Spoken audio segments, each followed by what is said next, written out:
There is zero chance I will be anybody's vice presidential candidate. But will you period. endorse him? End of story. In the well, let's interest see of what happens. Republican But unity, look, would you endorse Stuart, him? Look, let me answer the question.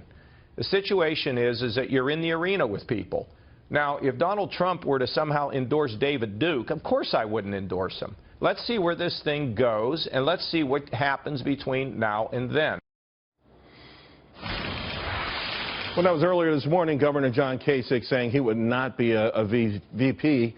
Very key members, though, of the Republican Party now also vowing not to vote for Donald Trump if he is a nominee. They even said he wouldn't be his running mate. The question remains, though, who will be Donald Trump's VP? Joining me now, Representative Marsha Blackburn, or should I say, Madam Vice President. Not at all. You're reading too many internet rumors. And there's a lot of them. I can't help it. Well, yes, you're right. And I think you know that I'm going to be there for our party nominee. My goal is to make certain that we have a conservative in the White House come 2017 and that Hillary Clinton or Bernie Sanders will not be president of the United States. So that's what I'm working toward. Well, here's the problem. I think the GOP could squander that huge enthusiasm gap with this infighting. Over the weekend, the #1 hashtag in the world was never Trump. We've heard the direction that Marco Rubio's campaign has gone in, sort of a tit for tat. And then you even have sitting senators in the Republican Party saying they would never vote for Donald Trump. It feels like someone like you, someone like a Representative Blackburn's got to find a way to get everyone back together. I know in the past you've told me that naturally that happens when the process is over, but it feels like there's going to be lingering bad blood if someone doesn't heal this. Well, no, I think what you have to look at is what is happening with the vote totals. You've got states like Iowa and South Carolina where they run out of ballots for people to change their party affiliation.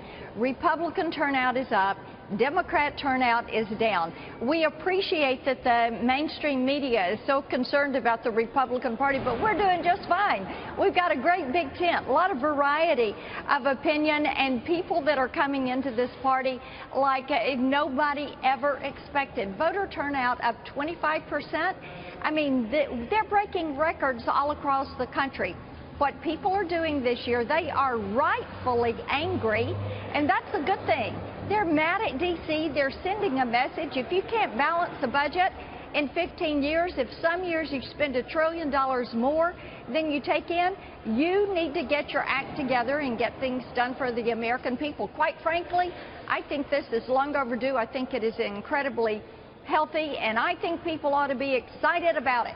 Establishment Washington ought to be excited about this. It is a good thing. The American people are standing up and saying, we're going to get this country back on the right track. Although not everyone is as enthusiastic or optimistic as you are about this in your own party, I will only say for a GOP president to be effective, certainly he would, at this point, he would need the Congress to go along with him. So there's no chance in your mind that all of this, the degree of nastiness and hostilities that exists right now could not hurt those chances of keeping Congress and maybe getting even a bigger margin? You know, Charles, what we hear so many times is, oh, the grassroots are going to come along. Who else are they going to vote for? And you hear that from the establishment, and we get an establishment nominee.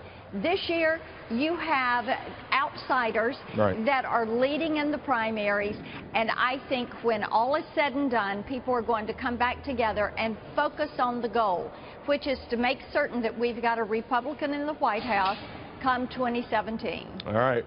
Representative Blackburn, I'll try not to read too deeply in the internet rumor mill, but it seemed pretty convincing to me. That. All right, thanks a lot. Really appreciate your time. Thanks, Charles. See ya.